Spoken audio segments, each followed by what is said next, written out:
اخیری او حدیث ترجمه راته کومه یو ځل د حضور پاک نه چا تپوس وکړ وی مسلمان بخیل کیدی شي وی مسلمان بھی بخیل بھی وی مسلمان بزدل کیدی شي وی مسلمان بھی بزدل بھی وی مسلمان دروغجن کیدی شي وی نه مسلمان دروغجن نشي کېدی چې دروغ وای دا به منافقي دا به مسلمان دی دوه جمعې مې د رښتیاو متعلق او د دروغو د بدو متعلق خبره درته وکړه زما چې څومره دوستان یې ملګري یې مقتدیان یې اورېدونکي ټولو ته دا درخواست دی د نن نه پس به موږ دا وعده کوو که خیر انشاءالله چې دروغ بناو رښتیا به که شی خرڅو که اخلو دروغ بناو که دفتر کې زه افسر یم که بابیم دروغ بناو که یو مقدمه ده چا لړوم او زه وکیل یم دروغ کیس بنالم زه به رښتیا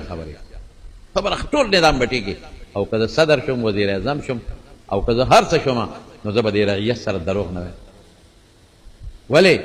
الله به خفه شي قوم به خوشحاله شي نو حضرت معاویه رضی الله عنه حضرت عایشې صدیقې ته یو خبره کړې وه عایشې ته یې ما ته یو نصیحت راولېږه خو مختصر نصیحت راولېږه ډېر نه نو عایشې صدیقې ورته یو ناشنا خبره وکړه تېره ته پښتو کې ترجمه کومه وی حضرت معاویه ته وی که د الله او د بنده په منځ کې یو خبره راشي که دې خوا دا خبره کوي نو بنده خفه کېږي الله خوشحالېږي که دا بل شانې کې الله خفه کېږي بنده خوشحالېږي نو وی بنده پرېږده الله خوشحاله کا بنده پرېږده الله خوشحاله کا نو الله به دې مدد وکړي او که د الله په مقابله کې د بنده خوشحاله کا نو الله به دې بندګانو ته پرېږدي الله به در سره مدد نه کوي والسلام نو د مارونو موږ به دا کوشش کوو چې بندګان هم خفه نه خو دا کوشش به کوو چې الله خفه نه نو چې څومره د منصبونو وزیران دي ممبران دي دا ټول یا د پاټۍ د لیډران ظالمان دا ګندب لیډران یادوم او یا د پاټو د لیډرانو دپاره چې څوک دروغ پروپیګنډې کوي